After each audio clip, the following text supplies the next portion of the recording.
Hello everyone, welcome back to my YouTube channel. আজকে আমাদের আলোচনার বিষয় 4th সেমিস্টারের লিনিয়ার অ্যালজেব্রা ভেক্টর স্পেস পার্টের এক্সটেনশন থিওরি। ঠিক আছে, তো এক্সটেনশন থিওরির স্টেটমেন্টটা কি? ভি আর ফাইনাইট ডাইমেনশনাল ভেক্টর স্পেস, মানে আমাদের কাছে একটা ভেক্টর স্পেস আছে যে ডাইমেনশনটা ফাইনাইট। যদি আমাদের কাছে কোনো লিনিয়ারলি ইন্ডিপেন্ডেন্ট সেট থাকে, সেই লিনিয়ারলি ইন্ডিপেন্ডেন্ট সেটটা হয় বেসিস হবে, না হলে বেসিসে এক্সটেন্ড করে দেবে। তাহলে এই স্টেটমেন্টটা কি? For any finite dimensional vector space linearly independent set either a basis or it can be extend to a basis. তো আমরা প্রুফটা শুরু করছি। S equal to alpha 1 up to alpha r is linearly independent in V. ঠিক আছে, এবার দেখো LS এর পরিচয়টা আমরা জানতাম। LS is the smallest subspace কাকে ঘিরে? S কে ঘিরে। যেহেতু স্মলেস্ট, তাহলে LS কি হবে? হয় V এর সঙ্গে সমান হবে, নতুবা V এর থেকে ছোট হবে, তাই এটা লিখেছি। এবার দুটো ঘটনা এখানে ঘটতে পারে। কি কি? হয় এলএসটা পুরোপুরি ভি এর সঙ্গে সমান, না হলে ভি এর থেকে ছোট।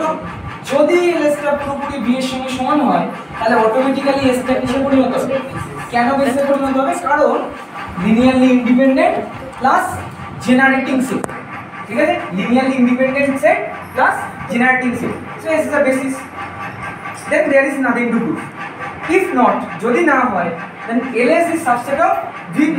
এবার দেখো ভি পার্টটা বড়, তাহলে বড় সেট থেকে যদি ছোট সেট বাদ দিই, ঠিক আছে, তাহলে কিছু এলিমেন্ট পাবো, তার মানে নট ইকুয়াল টু 5।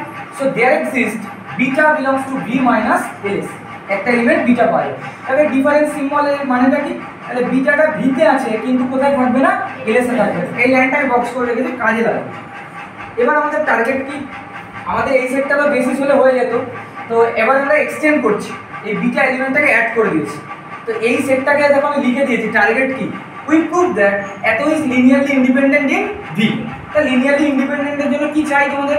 একটা রিলেশন এরকম কনসিডার করবো এবং প্রত্যেকটা এলিমেন্টের মান কত আসবে? কোএফিশিয়েন্টগুলো 0।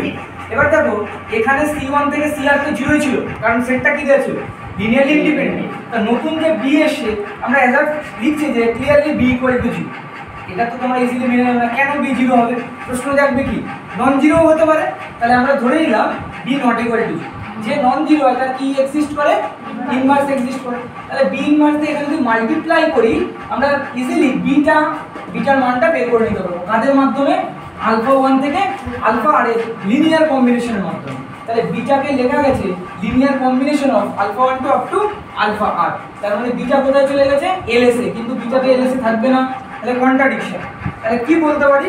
যে তার মানে বিটাও 0, আর যে বি 0 এসছে তার মানে অটোমেটিক্যালি এই সেটটা কিসে পরিণত হলো? এই সেটটা লিনিয়ারলি ইন্ডিপেন্ডেন্ট সেটে পরিণত হলো। এবং আবার একই রকমভাবে অ্যাপ্রোচ করবো, আমি জাস্ট এখানে পাল্টে দিচ্ছি যে LS1 যদি বি এর সঙ্গে সমান হয়, তাহলে S1 কিসে পরিণত হবে? বেসিস।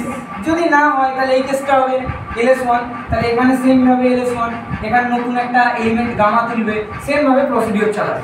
তাহলে এবার ফাইনাল কনক্লুশন কি করে দেবো? Since V is a finite dimensional vector space, so after finite number of steps we get a basis for V. So this is the extension theorem. Thanks for watching.